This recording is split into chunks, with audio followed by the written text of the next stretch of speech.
Voilà. Bien le bonsoir à toutes et à tous. Nous voici arrivés à la 8e et dernière grande conférence de notre cycle de conférences SSH 2020 Islam. Donc, un cycle de conférences qui est soutenu par le secteur des sciences humaines de l'Université catholique de Louvain. Alors, je vous ferai grâce de passer en revue les nombreuses entités de recherche et d'enseignement qui sont concernées, mais donc nous avons 3 facultés, 5 instituts, 7 centres et groupes de recherche, donc combinant donc différentes disciplines autour de l'islam. Et donc, nous avons le grand plaisir d'accueillir ce soir le professeur John Bowen de l'université de la Washington University in St. Louis, qui est professeur donc, dans le domaine de l'anthropologie socioculturelle, qui est spécialisé dans une série de domaines allant de la sociologie comparée de l'islam, de la théorie politique, du pluralisme juridique, de l'immigration dans diverses aires régionales, l'Asie du Sud-Est, dont l'Indonésie, l'Europe occidentale, et en particulier la France, la Grande-Bretagne et les Pays-Bas.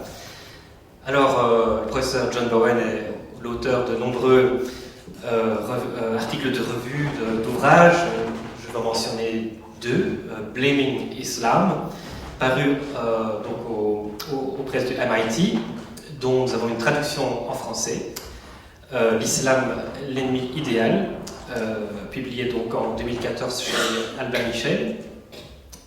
Et je citerai également donc On British Islam, Religion, Law and Everyday Practice in Sharia's Councils, publié donc en 2016 aux presses universitaires de Princeton, et ouvrage pour lequel il a reçu ce prix prestigieux de la catégorie donc mention honorable, le prix Laura Shannon 2019, donc dans le domaine des études européennes contemporaines, qui récompense, je vais citer l'intitulé donc, ce qui décrit ce que honore ce prix, le meilleur ouvrage qui, par-delà un pays, un État ou un peuple, stimule de nouvelles manières de penser l'Europe contemporaine dans son ensemble.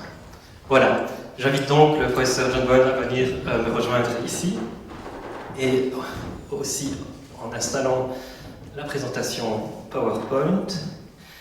Je vous en prie, donc, installez-vous. Merci Vincent, merci à toutes et tous pour être venus. Voilà, comme vous voulez. Merci bien, Vincent, et tous qui sont venus pour écouter cette présentation. Ce que je veux faire, c'est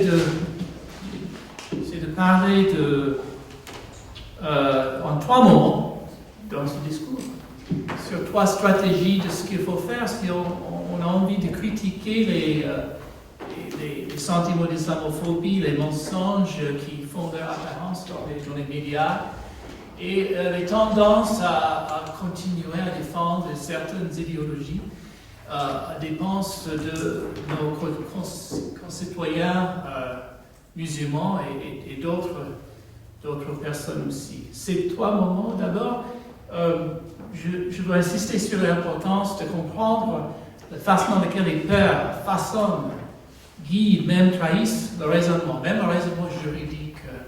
Il faut comprendre les bases émotionnelles, les peurs et les rhétoriques utilisées par les politiciens et par d'autres, et comment ça fonctionne. Ça, c'est le premier moment, et c'est une question que j'ai explorée un peu dans ce petit livre, l'Islam, l'ennemi idéal. Deuxièmement, il faut que nous continuions tous à contredire, analyser ce qu'on peut appeler les fausses vérités, des choses qui sont d'apparence scientifique, logique, économique, mais qui en fait se basent sur des mensonges, sur des non-vérités. Et troisièmement, c'est aussi une stratégie d'analyser les supports idéologiques et sociaux et politiques de plusieurs de ces fausses vérités. Donc, c'est un défi pour nous comme citoyens face à ces questions d'islamophobie et des peurs par rapport à l'islam. Mais je n'utilise pas tellement souvent le terme islamophobie, parce que ça a tendance, ça même pose un danger de réduire un certain nombre de suppositions, de manières de penser, stratégies politiques à une peur, une maladie. Et c'est beaucoup moins simple que ça. C'est aussi une question de comment nous analysons la politique par rapport à l'islam. Mais je commence avec les questions de ces peurs et de ma partie critique, et je vais lire un peu. Donc ces trois moments se fassent de trois manières un peu différentes de ce livre, L'Islam, l'ennemi idéal, où j'ai commencé à dire l'islam est bien l'ennemi idéal, en partie parce qu'il est très largement méconnu dans les pays d'Europe occidentale et d'Amérique du Nord. Pas parmi vous, bien sûr, mais pas d'autres. Cette méconnaissance en fait une cible facile pour les politiques avides de suffrage ou les auteurs soucieux de faire sensation. Rien de plus simple, en effet, que de produire des images fantasmagoriques de barbus déchaînés campant résolument du côté du mal, de nourrir la crainte d'une nation submergée par l'innommable progéniture de femmes musulmanes, terriblement fécondes, par la multiplication des chaînes halal et des femmes voilées, flottant comme des spectres menaçants. Et qui sait ce qui se passe vraiment dans ces recoins sombres et humides des départements délabrés de Seine-Saint-Denis? L'islam est une cible parfaite pour les politiques du centre, d'extrême droite et de gauche, pour tous ceux qui n'ont de cesse de trouver des ennemis peu susceptibles de répliquer. Rappelons-nous, ça fait un peu long maintenant, mais rappelons-nous Marine Le Pen, en 2010, dénonçant le fait que certaines rues soient occupées, c'était son mot, par des musulmans lors de la prière du vendredi. Rappelons-nous Nicolas Sarkozy avant les élections de 2007, stigmatisant ces musulmans qui égorgent des moutons dans les baignoires, tandis que sa rivale d'alors, Ségolène Royal, assimilait les femmes voilées à des femmes violées. Joli jeu de mots. Le message était clair. Ces autres ne sont pas fréquentables. De tels propos renvoient de manière frappante à des images enfouies au cœur de la mémoire française, et pas que française. L'occupation nazie de Paris, le spectre des indépendantistes algériens et de leurs descendants, ces hommes prêts à trancher la gorge de tout être, homme ou animal, qui s'initieraient entre eux et Allah, ou bien encore l'image de la femme voilée. Parler de voile, là où il n'en est fait question que d'un simple foulard, ouvre la voie à toute une série de mensonges sur les femmes qui les portent. Ce sont, dit-on, des femmes soumises, des femmes violées, pour reprendre l'amalgame de Ségolène Royal, de la gauche. C'est justement parce qu'on prétend se situer sur le terrain des faits. Les musulmans envahissent et occupent notre territoire. Ils sont violents, ils oppriment les femmes, qu'il faut y reprendre sur ce mode. De fait, les arguments fallacieux ne sont jamais aussi efficaces que lorsqu'ils se présentent sous une forme très élaborée. C'est le cas lorsqu'ils s'inscrivent dans les attendus d'un raisonnement légal, tenu par les plus hautes instances juridiques, ou quand ils se déploient à travers des projections démographiques, jonglant avec des faits et des graphiques très scientifiques. Tels sont les arguments auxquels nous devons accorder la plus grande attention, tout en continuant de dénoncer des propos qui se contentent d'être ouvertement racistes ou islamophobes. En France, on trouve depuis les fins des années 1980 un nombre significatif de politiques et de juges qui déclarent que lorsque les femmes musulmanes couvrent leurs cheveux ou leur visage, elles tournent par cet acte le dos à la République, versent dans le communautarisme et le multiculturalisme et menacent les fondations même de la vie civique. Avec de telles déclarations, ces leaders nationaux ont mêlé leur voix à celle d'autres politiques, sévissant dans d'autres pays européens, en particulier les personnalités d'extrême droite, toujours promptes à désigner les boucs émissaires, les gens de voyage, les Roms et évidemment les musulmans. Ces leaders ont politiquement tiré profit de ces déclarations, et ces dernières ont parfois pris force de loi par une série de décisions dont la logique juridique est pour le moins biaisée et douteuse. Il n'est pas inutile de revenir à l'instant sur ces décisions, surtout parce que c'est déjà un moment où elles ont été faites. Rappelons-nous tout d'abord que pendant 15 ans, de 1989 jusqu'à 2004, le Conseil d'État en France a fait valoir que les élèves avaient le droit de porter des foulards islamiques au nom de la liberté religieuse que leur garantissait le droit européen et la Constitution française. On oublie quelquefois cette préhistoire à la loi de 2004. Cela n'a pas empêché les partisans de la loi contre le port du foulard de soutenir que les élèves avaient besoin d'être légalement protégés de ceux qui voulaient les forcer à couvrir leurs cheveux, sans que la moindre preuve de cette contrainte fût apportée, même devant la commission Stasi qui s'occupait de cette question. En 2004, quand l'Assemblée nationale votait sa loi interdisant le port des signes ou de tenues manifestant ostensiblement une appartenance religieuse, les garanties définies par le droit européen et les constitutions françaises ont-elles soudainement disparu? Non, mais la volonté générale, relayée par des cris dans l'hémicycle qui sommaient d'envoyer, je cite, parce que j'étais là pour tous les débats de 2004 dans l'Assemblée, un signal fort aux islamistes, a pris le parti de se placer au-dessus des clauses constitutionnelles protégeant ces libertés fondamentales. Rappelons-nous également qu'à la fin des années 2000 a été prise en France une série de mesures visant à sanctionner le port de la burqa, voile complet. Quand l'Assemblée nationale a proscrit le port de la burqa, en dépit de l'avis négatif du Conseil d'État, on oublie ça souvent, le Conseil soulignait que cette loi violerait les droits constitutionnels et conventionnels à la liberté religieuse. Elle a sollicité le Conseil constitutionnel pour que celle-ci trouve un moyen d'en assurer la constitutionnalité.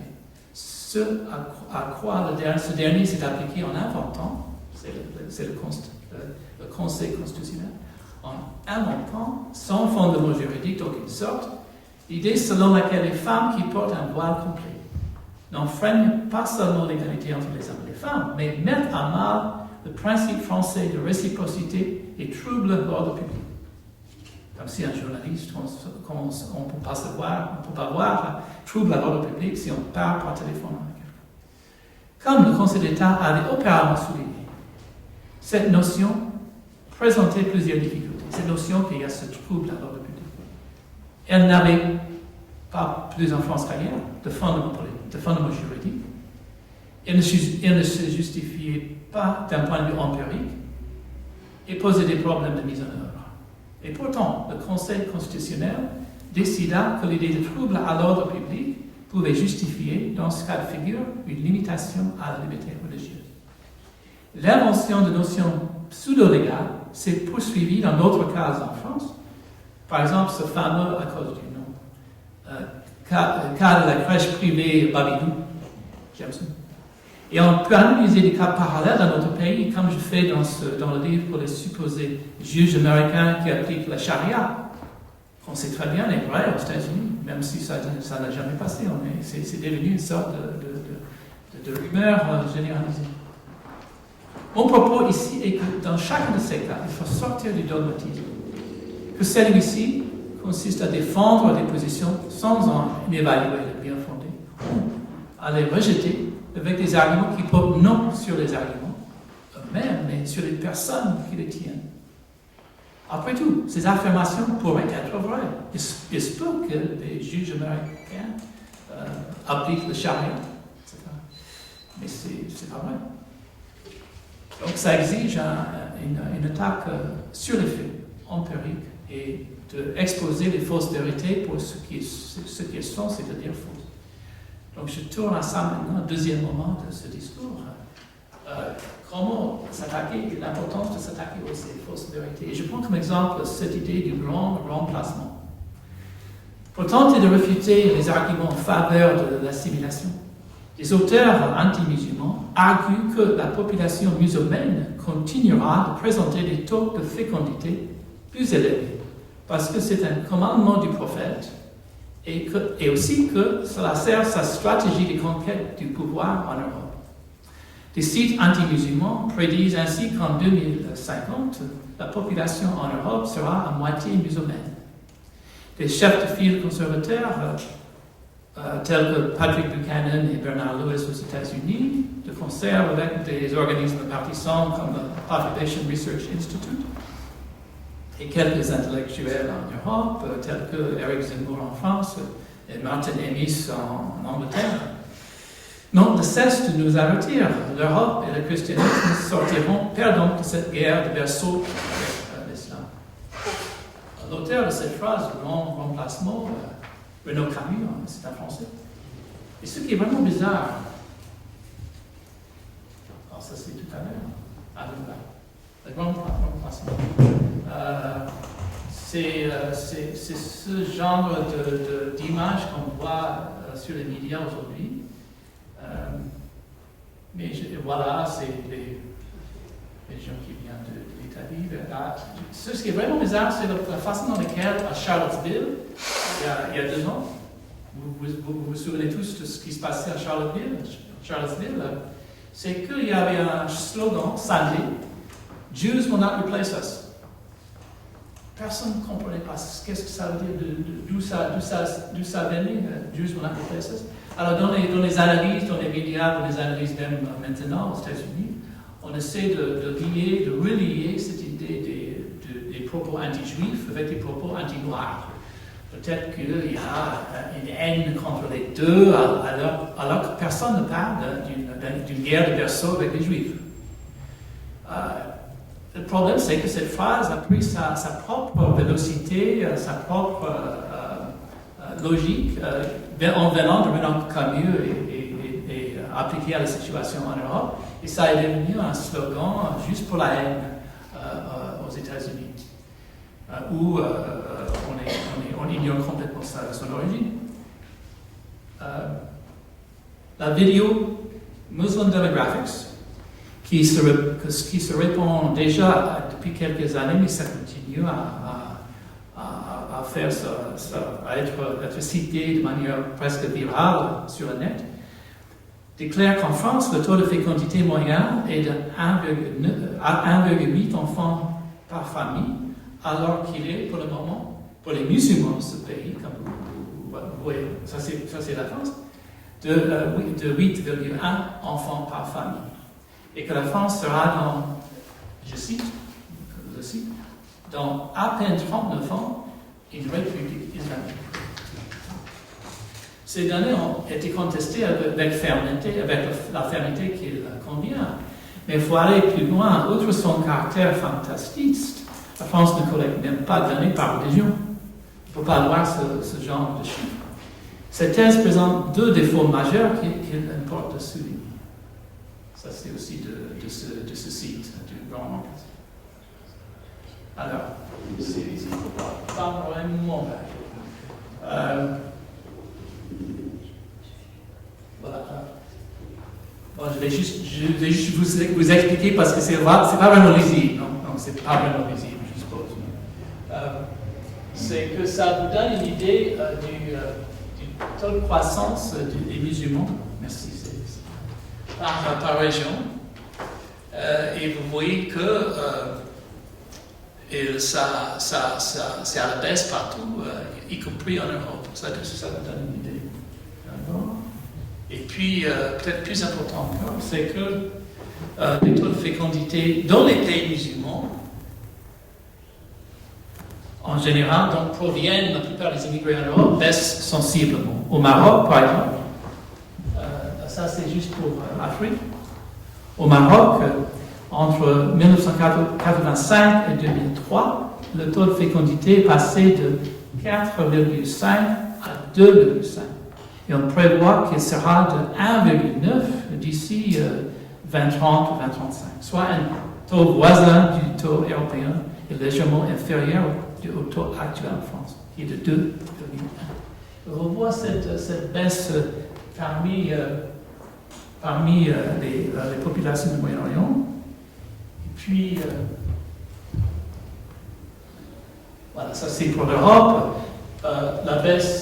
La baisse pour les populations musulmanes en Europe et aussi non musulmanes. Et ça c'est exactement pour les musulmans, ça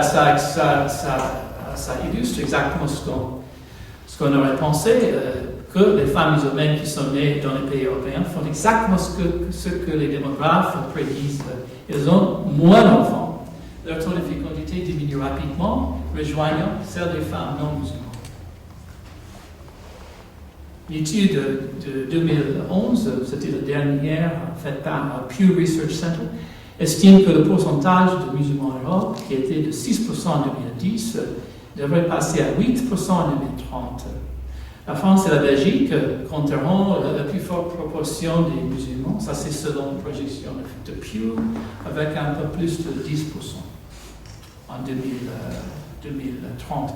Nous sommes loin du scénario catastrophe qui veut nous alerter sur les dangers d'une démographie musulmane galopante. Ça, c'est un exemple de la sorte de réplique, de réponse qu'il faut monter contre ces fausses vérités qui continuent à circuler sur le web. Il y a quelques vidéos sur YouTube par des Américains qui ont le temps de faire ça, qui recyclent toujours ces statistiques, ces data, et maintenant ça commence à être des fausses vérités qui sont citées encore et encore et encore, jusqu'au point où elles deviennent des vérités acceptées par la majorité des gens qui ne regardent que le web. Alors, troisième moment de ce discours, qui prend un peu plus de temps, c'est sur les questions des logiques nationales et rapport à l'islam. Parce que souvent, nos analyses sont de l'islamophobie comme phénomène général. Mais en fait, la pensée anti-islamique se décline en fonction de spécificités nationales. Les idées dominantes concernant l'espace public, la visibilité des religions et les limites du pluralisme juridique façonnent les réponses dans différents pays aux ces nouveaux objets islamiques. Donc, je propose ici de parler sur les questions de sociabilité, des idées sur la sociabilité idéale dans un pays, et la façon dans laquelle ça façonne, ça explique les spécificités dans la manière dans laquelle on répond à la présence de l'islam.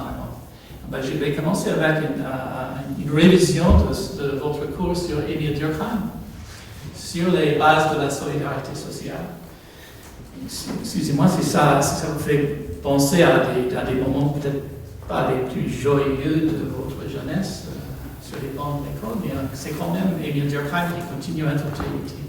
Alors, Emile Durkheim a parlé de deux formes de solidarité sociale, et il a parlé des faits sociaux, tu connais pour ça. Il a parlé de la solidarité mécanique. C'est dans une société où les individus sont liés par les liens de similitude, sont tous semblables. Ça, c'est une forme de solidarité. On est tous le même de solidarité. Dans son analyse, la deuxième forme qui a fait son entrée depuis, c'est la forme plus moderne, solidarité organique, où les individus sont reliés par le rapport de complémentarité. Ils ne sont pas identiques, ils sont différents, mais ils ont des rapports de coopération, échange qui fait société.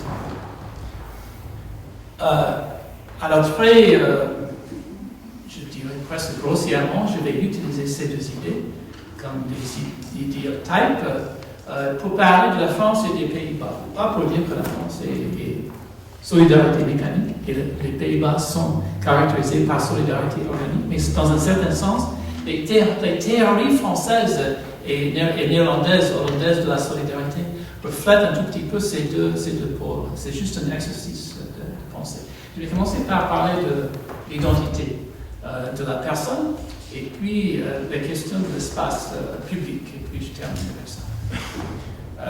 Ce sont deux moyens d'entrer sur l'analyse de ces questions. Je commence avec le hijab.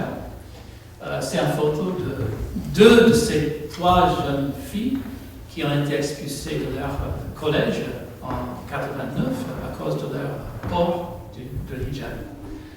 Et là, il y a une certaine analyse qu'on peut faire, presque phénoménologique, de la façon dans laquelle quelques Français, mais Françaises surtout, réagissent à l'apparence, aux rencontres des femmes qui sont en hijab, comme ça.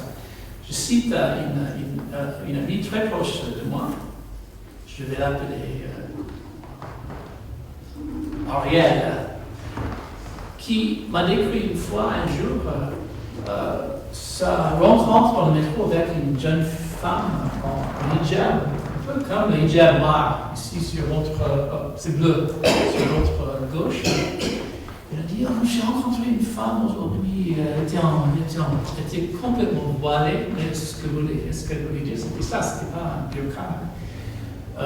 Complètement voilée, il n'y avait pas de cheveux, c'était comme si elle tournait, elle voulait se cacher du monde, voilà, et dans ses émotions, dans sa façon de parler, dans sa façon de parler avec ses mains, elle décrivait quelqu'un qui était complètement tourné, qui avait tourné le dos à la République, comme on dit souvent de façon idéologique, mais qui dans cette rencontre, qui a tourné le dos à elle, qui était peut-être en contact avec elle. Et il a fait le contraste avec quelqu'un un peu plus comme celui, son ami, qui avait un hijab qui était en fleurie, qui était joli, machin. Il a inventé toute une attitude, toute une orientation politique, sociale envers elle, envers mon ami. J'ai oublié le nom que je vais lui donner, Ariel. Il y avait toute une sémiologie inventée par en France pendant cette période, fin des années 80, début des années 90 et 2000, sur leur rôle, leur solidarité avec les autres membres de la République française. Et c'est comme si ces deux femmes-là avaient violé le contrat social, le pacte de solidarité des semblables, de solidarité mécanique qui caractérisait la France. Mais alors, comme vous savez très bien, je suppose, il y avait une panique morale sur le hijab dans les écoles, qui était justifiée en termes de danger de l'islam radical, et une crise dans les écoles et dans les cités. Mais ça a été un moment très, très particulier. C'était à la rentrée de l'année 89. 89, dans ce collège Gabriel Havez, où ces deux jeunes filles étaient des élèves. Alors, pourquoi dans cette année-là? C'était juste pour prouver que c'était une question d'une conjoncture. Ça, c'était en 89. Elles étaient à l'école, elles étaient expulsées. L'année d'avant, 1988, il y avait dans la photo de classe, c'est Françoise Rochefort, une sociologue bien sûr à Paris, qui a découvert cette photo de classe. Puis l'année d'avant, il y avait aussi deux jeunes filles, pas les mêmes personnes, deux jeunes filles qui étaient dans la photo de classe en hijab. Pas de scandale, personne ne fait remarquer. Et avant, de temps en temps, dans les années avant, il y avait des telles photos. Mais c'était de cette année-là où la conjoncture était telle que ça a devenu une crise. Deuxième indicateur, il y avait quelque chose qui s'est passé en 89. J'ai regardé les numéros du monde de l'éducation. Parce que le monde de l'éducation, ça donne un peu une idée générale des soucis des éducateurs, des instituteurs, des profs. Et dans le numéro de l'année d'avant, de 88, sa préoccupation par rapport à la laïcité dans le monde de l'éducation, c'était sur les élèves juifs qui étaient absents de classe et les élèves catholiques, les écoles privées sous contrat, les écoles catholiques sous contrat, qui passaient trop de temps en enseignant la religion catholique. On est limité à une heure sous contrat. Alors que l'année suivante, 89, c'était le voile. Et chaque année après, c'était la question du voile. Chaque année, jusqu'à ce qu'on ait passé le voile contre le voile en 2004. Alors, qu'a changé entre-temps, entre ces deux mots? On a plusieurs choses. En Algérie, vous pouvez peut-être, c'est peut-être dans vos mémoires, qu'en Algérie, il y avait une panique sur l'islam radical. C'était l'année de la naissance du fils front islamique du Saïd. Et c'était aussi l'année de la fatwa contre Salman Rushdie, 89. Dans les cités, on est devenu de plus en plus conscience de ce qu'on appelait l'effondrement de l'ordre social.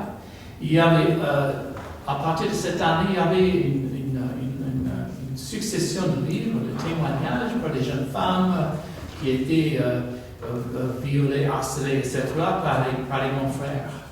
Alors, le voile est devenu un moyen de parler de ces filles contre les femmes, les jeunes filles dans les cités. Alors l'Assemblée nationale, après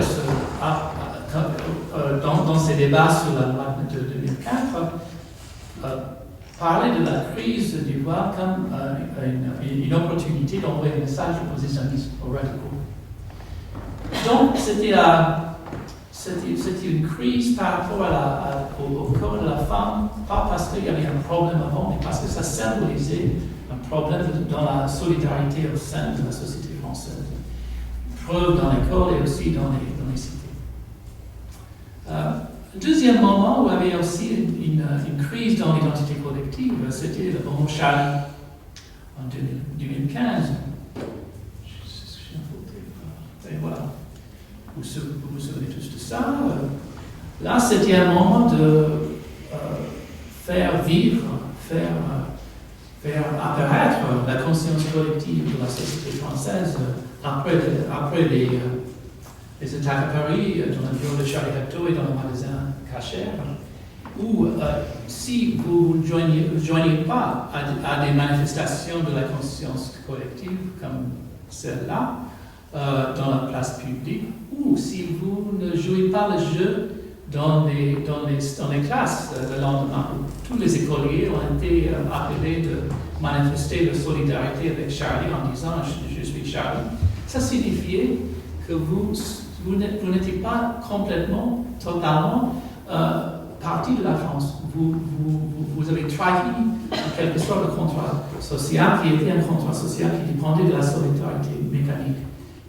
Solidarité des semblables. Et comme si, pour punir les écoliers, censés être musulmans, c'est-à-dire les écoliers qui n'étaient pas suffisamment solidaires, étaient censés être des musulmans, qui n'était pas toujours le cas. Très vite après ces jours-là de rassemblement, sont venus des appels de ne plus proposer des substituts au porc dans les cantines scolaires, par une exigence de solidarité alimentaire, réparer les failles dans la solidarité de volonté politique par un repas.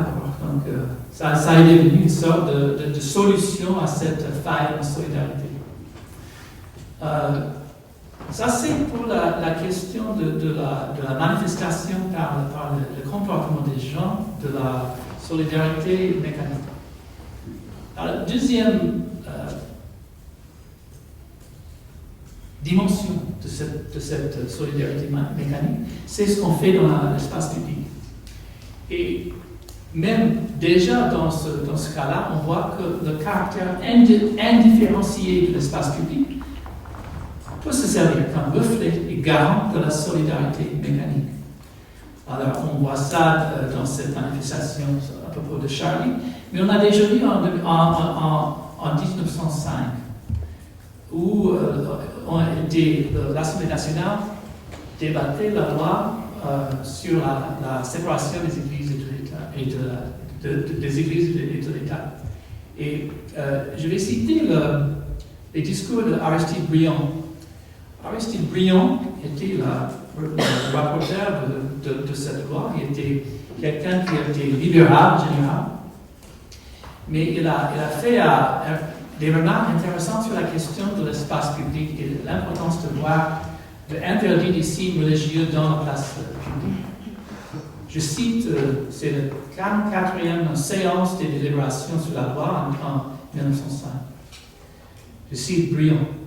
La rue, la place publique sont à tous. Pourquoi revendiquez-vous le droit, vous catholiques, en régime de séparation, de violer la neutralité confessionnelle en exposant au regard des citoyens qui peuvent ne pas partager vos croyances des objets exaltant votre foi et symbolisant votre religion? Votre conscience ne peut-elle donc être libre qu'à la condition de pouvoir opprimer celle des autres? Et on lit très bien à gauche. Voilà, ça c'est la note. Et le résultat, comme vous le savez très bien en France, c'est qu'il y a cette police des limites entre l'espace public et l'espace des églises. Et on ne peut pas violer cette frontière entre l'espace où c'est permis d'afficher l'identité religieuse et de ne pas le faire. Et ça, dans mon analyse, ça fait partie aussi de cette idée de solidarité mécanique, où tout soit ensemble. L'espace public, c'est le garant de ça. Dans l'espace public, il faut manifester son similitude et pas ce qui différencie les gens. Et je vais juste ajouter revenir pour quelques secondes sur l'exemple de la burqa, où il y avait deux aspects de la loi contre la burqa qui méritent d'être notés ici. D'abord, c'est ce que j'ai déjà dit, que c'est cette idée que ça trahit une certaine ordre public qui dépend de la réciprocité dans l'espace public. Mais aussi, c'est qu'il y avait une différence. C'est une loi qui interdisait le port de la burqa dans l'espace public. Donc, une sorte de police, encore une fois, des frontières entre espace public et espace privé. On avait le droit d'être chez soi avec une burqa, d'entrer dans sa voiture en burqa, de faire le passage de la voiture, par exemple, dans le jardin d'un ami en burqa. Et si on touchait à la rue, à la voie publique, alors on risquait d'être arrêté pour avoir contre le gouvernement. Donc, une certaine sémiologie qui concerne en même temps le corps de cette femme et aussi le respect de la neutralité absolue de la place publique qu'on peut déjà trouver en Lyon, mais on trouve aujourd'hui dans cette loi contre ces femmes. Donc c'est notre cas où il y a une certaine façon de voir l'espace, la solidarité en France qui est traduite dans plusieurs lois, y compris des lois qui sont utilisées pour, on dirait taper sur, mais limiter la possibilité pour les musulmans de se comporter selon leur conviction religieuse. Et c'est une approche très spécifique qui n'est pas spécifique à la France, mais qui fait partie de ce que je dirais est une approche à la solidarité qui est plus générale que ça. Solidarité. Je vais juste faire le contraste avec les Pays-Bas. Et encore, je trafique dans mes idéatypes, c'est rien d'absolu dans ça, dans un moment. Alors, aux Pays-Bas, il y a eu notre idée de la solidarité sociale, qui revient à l'idée de solidarité organique chez Durkheim. C'est-à-dire les gens sont différents. Alors, la paix sociale, la sociabilité, se fait quand les rapports entre les groupes de personnes sont bien réglés, sont bien régimentés, à ce que tout se passe paisiblement. Très brièvement, je reviens à ce qu'à un certain moment, dans le 19e siècle, où les dirigeants du Pays-Bas a pensé à formaliser quelque chose qui faisait déjà partie de la société hollandaise, qui était ce qu'on dit une société à piliers, ou verzuiling, une société à piliers, qui était l'idée que la société néerlandaise était déjà divisée par la religion et de l'idéologie politique. Il y avait des groupes, des réformés, des catholiques, des libéraux, des socialistes et d'autres. Et chaque pilier avait ses quartiers ou villages, avait ses écoles, avait ses syndicats, etc. À l'intérieur d'un pilier, il y avait la possibilité de cohérence et même stricte orthodoxie, vu la possibilité des dissidents de fonder un nouveau pilier, ce qui se passait souvent. Vous savez que moi, dans des petits villages aux Pays-Bas, il y avait quelquefois dans ce petit village, il y a deux églises. Ce n'est pas catholique et protestant, c'est deux églises protestantes qui se disputaient sur une question d'orthodoxie et qui fondaient une nouvelle église et aussi un nouveau pilier. Donc, certitude, même extrême à l'intérieur d'un pilier, mais aussi la possibilité de conflits entre eux et la mémoire des guerres de religion. Donc, si en France, la solution proposée aux guerres de la religion était celle de la laïcité, aux Pays-Bas, c'était de formaliser ces divisions en piliers, laisser vivre en paix les autres et donner aux représentants de ces piliers d'arriver au compromis au niveau national.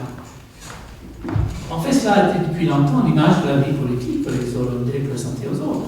Pensez à un tableau de Rembrandt avec ses bourgeois confortables assis autour de la table pour célébrer le gouvernement. La survie du système dépend de la capacité et la volonté d'articuler ses composants, socialistes, libéraux, protestants.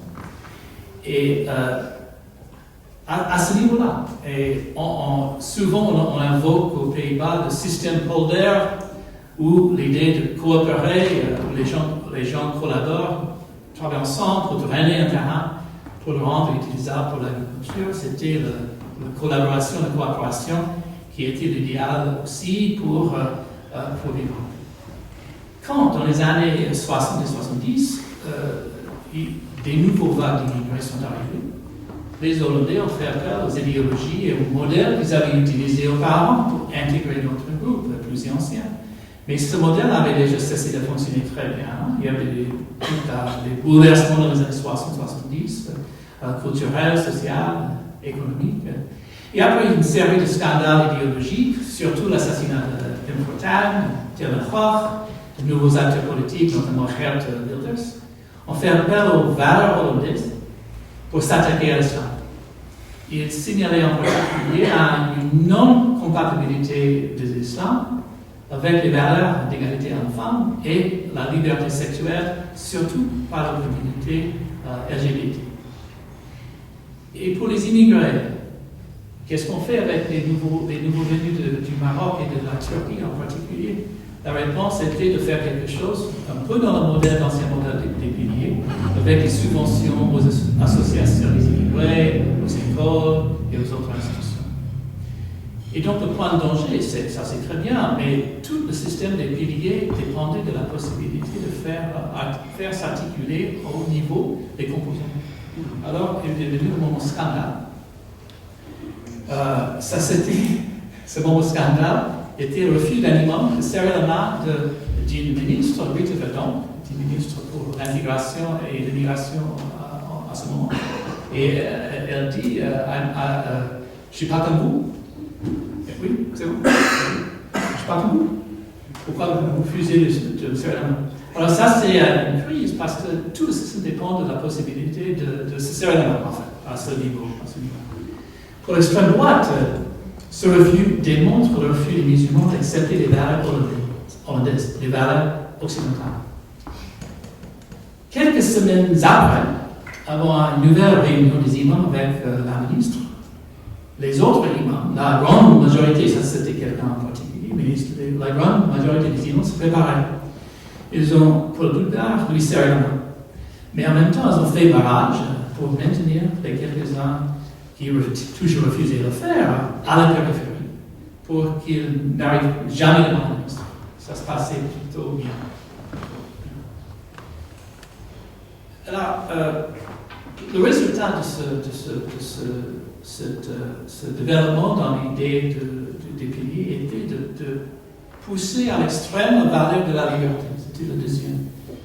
Donc, vers une tolérance radicale, de vérité, de liberté. Dans le journal Parole ce lundi, le titre Amsterdam via le zondag op bevrijdingsdag de vrijheid, la ville fête de la liberté, ce jour de libération. L'article consistait entièrement, les paroles c'est le journal de la ville absolue. L'article consistait entièrement de photographies de gens, tous fêtant ce jour de libération, la moitié en costume de travesti. Et la connexion, c'est entre la fin de l'occupation et la liberté des hommes se présenter en costume de femme. Et ça signale quelque chose d'assez particulier des Pays-Bas. C'est aussi l'affirmation du droit et des droits des gens LGBT de se manifester en tant que tel en public, ce qui est devenu le de facto test citoyen aux Pays-Bas. Pendant un certain temps, ceux qui postulaient pour devenir résidents du pays devaient regarder une vidéo, un film, qui avait quelques hommes en train de s'embrasser et quelques femmes qui étaient en costume pas trop modestes, pour ainsi dire. Pour dire à peu près, si vous n'êtes pas, si c'est pas vous, venez pas. De ce point de vue, il devient essentiel de pousser les limites à l'extrême pour garantir la liberté. Vous voyez la logique. La tolérance devient tolérance d'une idée particulière de la liberté. Liberté radicale de l'expression et refus de l'idée de communauté. Chaque année, un prix Pimfortan, le politicien qui a été assassiné, pas pour un musulman, c'était quelqu'un qui manifestait pour les droits des animaux. Mais dit très critique des musulmans et symbolisait un peu cette poussée vers la liberté radicale sur la dimension sexuelle. Cette prix Pimfortan est décerné à un journaliste qui a montré ce courage cette année. Il y a 2 ans, les finalistes avaient tous été des critiques féroces de l'islam. Comme a noté un sociologue d'Amsterdam, le discours dominant a rapidement changé de « on ne peut pas parler des musulmans » à « nous avons une obligation de critiquer des musulmans et pour cela, nous sommes courageux ». Comme expliqué un intellectuel musulman néerlandais, c'est comme si, loin d'avoir laissé derrière eux la moralisation stricte du calvinisme, ils ont poussé la moralisation à l'extrême, un calvinisme de style qui pousse la tolérance jusqu'à devenir son absence, ou même son contraire. Donc, radicalité au service des valeurs de lumière pour tester la tolérance des étrangers. Alors, donc, tension entre tendance moralisante, célébration de la liberté. Alors, finalement, j'ai encore combien de temps? Qu'est-ce que vous je sais pas, un quart d'heure. Ah, ok. Donc, ces dernières parties, c'est un cas d'école, c'est dans les questions de l'alimentaire, le halal. Alors, en France d'abord, où le halal pose problème, parce que c'est pas, ça entre pas dans la logique d'une solidarité des semblables, solidarité. Je cite Emmanuel Macron, il y a 5 jours maintenant, à une conférence de presse, je cite. Quand on parle de la laïcité, on ne parle pas vraiment de laïcité, on parle du communautarisme qui s'est installé dans certains quartiers de la République. On parle d'une sécession qui s'est parfois surnoisement installée parce que la République avait déserté, n'avait pas tenu ses promesses. On parle des gens qui, en nom d'une religion, poursuivent un projet politique, celui d'un islam politique qui veut faire sécession avec notre République. Et souvent, c'est la visibilité du halal qui est prise comme évidence de ce danger de sécession et du communautarisme sournoisement installé dans les quartiers. Donc, laïcité, symbole de laïcité, c'est un manque de solidarité mécanique, de communautarisme. D'où le halal pourrait être le symbole. Qu'est-ce que c'est le halal d'abord? D'abord, ça c'est pour faire vite, c'est ce qui est permis en islam, avec qui on peut se marier, comment se comporter avec des gens de sexe opposé, et comment agir en général dans la société. Ce n'est pas que avec la nourriture qu'il faut agir de manière halal, c'est général, mais souvent c'est appliqué aux questions de biens de consommation, et en particulier la bouffe. Le plus souvent, quand on parle de halal, il s'agit de la nourriture et surtout tout ce qui concerne la consommation des animaux. Certains animaux ne doivent pas être mangés, surtout le porc. L'animal doit être en bonne santé, doit être abattu au nom de Dieu, de façon à minimiser la souffrance. Le sang complètement évacué et sans contamination par d'autres le sang complètement évacué, et sans contamination par d'autres substances le long de la chaîne de distribution. Pour certains, un bon traitement de l'animal pendant sa vie entre aussi dans les conditions.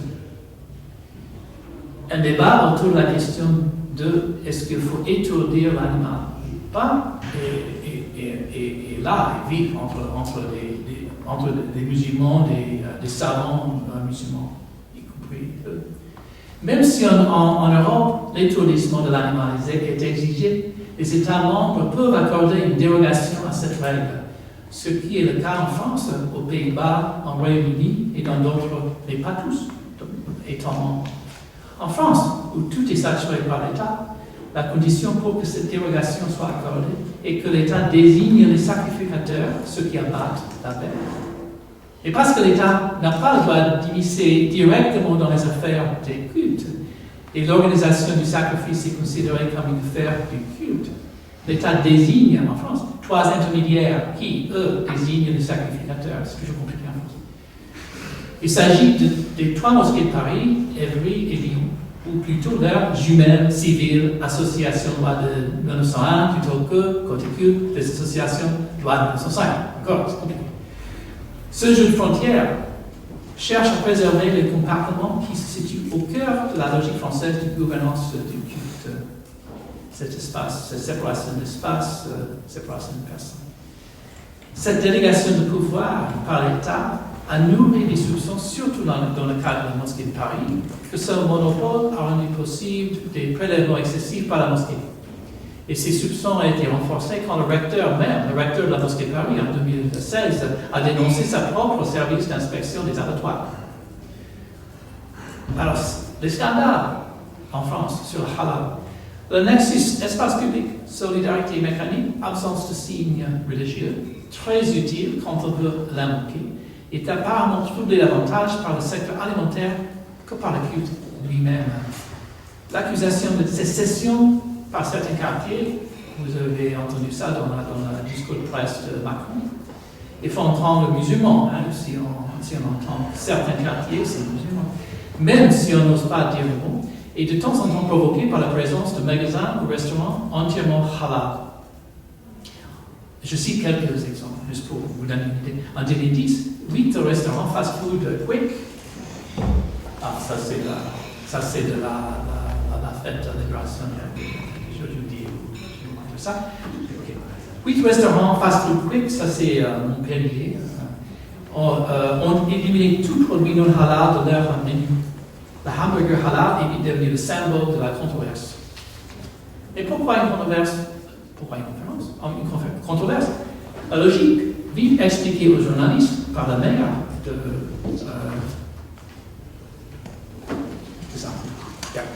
Montpellier, est le suivant. Parce qu'un magasin halal ne stocke plus de produits non halal, le résultat est de la discrimination contre les non-musulmans du quartier.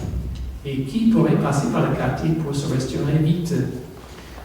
Donc, ceux qui n'étaient pas musulmans étaient les victimes de discrimination. Le maire de Roubaix, en 2010, proposait que du halal est discriminatoire en lui-même. Je cite le maire, oui à la diversité, non à l'exclusion. Le député UMP Jacques Miard et 6 de ses collègues membres du collectif de la droite populaire estiment que imposer exclusivement le halal dans un restaurant rapide en France est contraire à la laïcité. Ça se répète. C'était pas une expérience isolée. KFC, Kentucky Fried Chicken, avait déjà ouvert plusieurs restaurants halal et bien sûr on avait aussi des restaurants ouverts au halal comme filière Mac Halal, c'est halal. Comme dans le cas de Foulard, c'est qu'au moment où les médias se tournaient vers l'objet qu'il est devenu une affaire. Et c'était pas nouveau. Déjà en 2002, j'ai un photo pas, non. Déjà en 2002, c'était Manuel Valls, alors maire d'Evry, qui fustigeait l'ouverture d'un Franprix qui vendait ni de l'alcool ni du porc. Selon Valls, si le magasin ne stockait tout de suite du vin et du porc, il allait appeler à la police. Un recours qui n'aurait eu aucune base juridique, n'avait jamais fait. Il dit Valls, si on ne fait rien, si on accepte un échelon supplémentaire dans la spécialisation, le quartier va devenir un ghetto. Alors, quartier avec des signes musulmans, et maintenant c'est un ghetto. Ce qui nous intéresse, c'est qu'il y avait un Mexique prêt à utiliser. C'est le paquet prêt à tout faire. Les termes de laïcité, ghettoisation, communautarisme, ils sont là pour ceux qui en ont besoin pour réaliser leurs objectifs, quels qu'ils sont.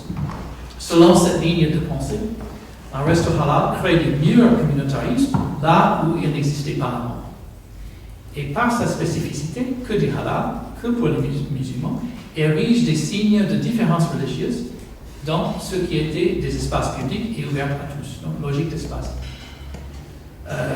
Et ça continue. En 2016, le maire de Colombes, au nord de Paris, a demandé qu'un magasin Good Price, c'est notre sorte de quick leader, vende du porc et de l'alcool, ou qu'il ferme. Officiellement, c'est le maire, il prétendait que le magasin ne remplissait pas la fonction de magasin d'alimentation générale, stipulé noir sur blanc sur le bel. Officieusement, il a dit que, je cite, il faut lutter contre un communautarisme des commerces.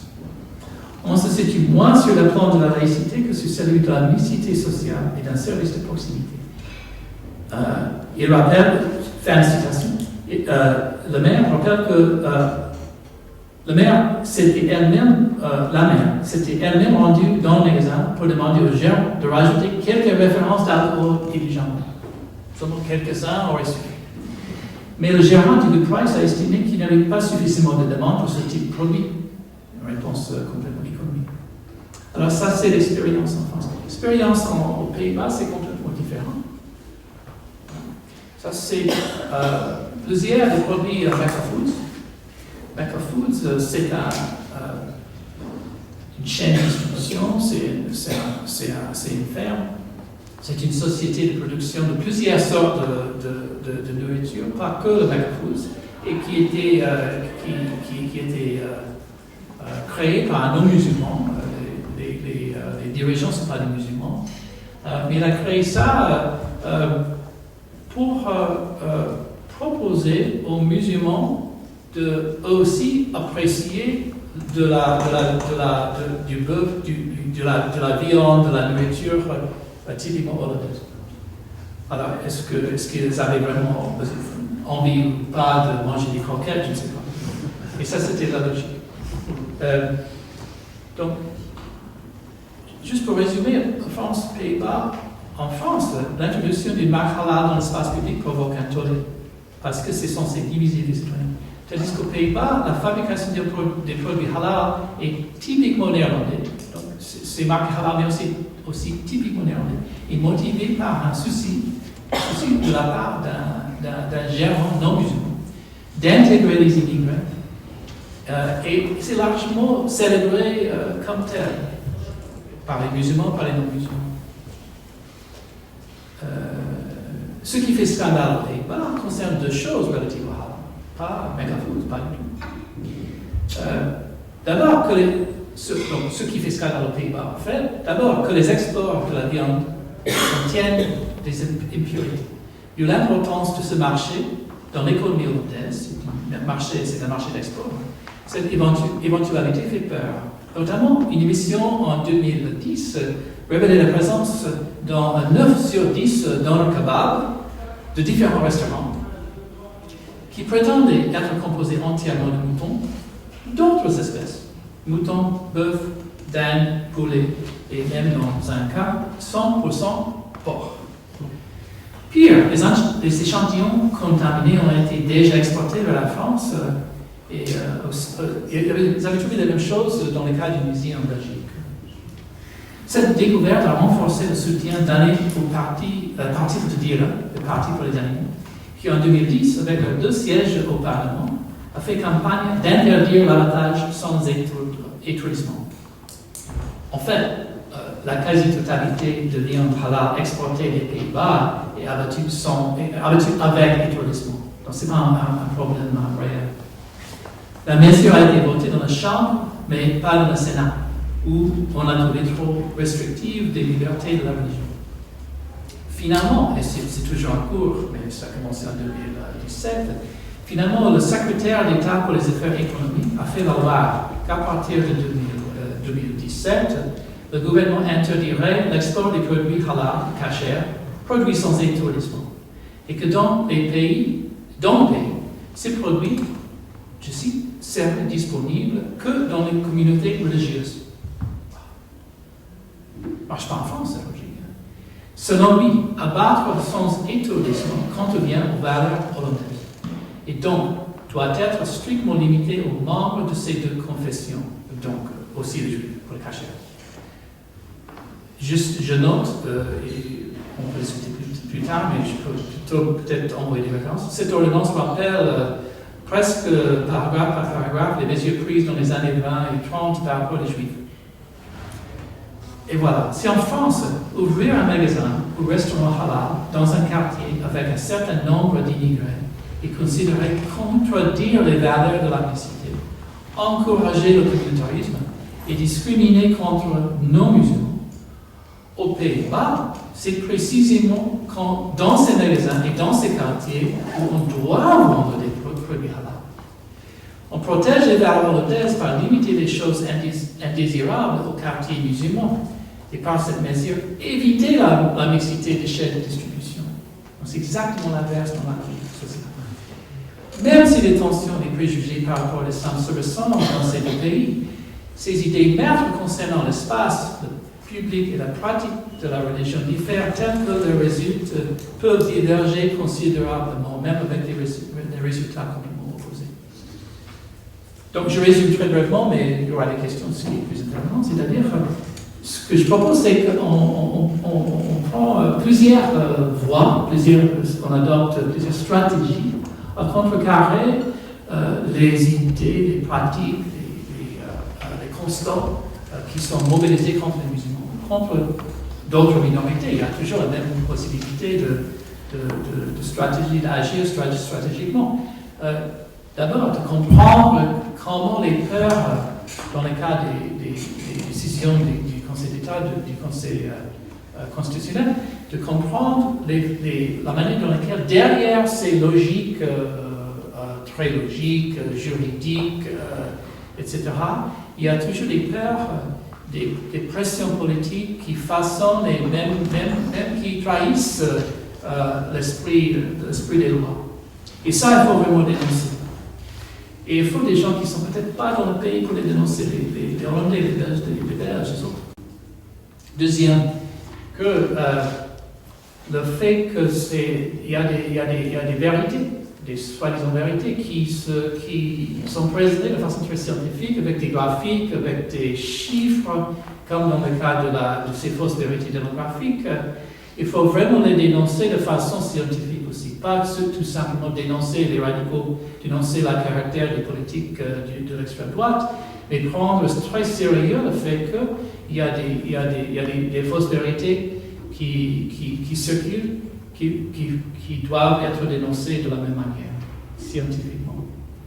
Et finalement, qu'il y a des logiques sociologiques aussi, il y a des logiques juridiques, il y a des logiques émotionnelles, mais aussi des logiques sociologiques. J'ai pris l'exemple des Pays-Bas et de la France, mais on peut parler d'autres pays aussi, qu'il faut comprendre pour comprendre la forme que prennent plusieurs tentatives de contrôler, de limiter, de façonner, de régler, de régimenter les musulmans. Et donc, si on prend une stratégie multidimensionnelle comme ça, je crois qu'il y a des possibilités de faire avancer la cause pour contrecarrer, pour lutter contre l'islamophobie. Merci.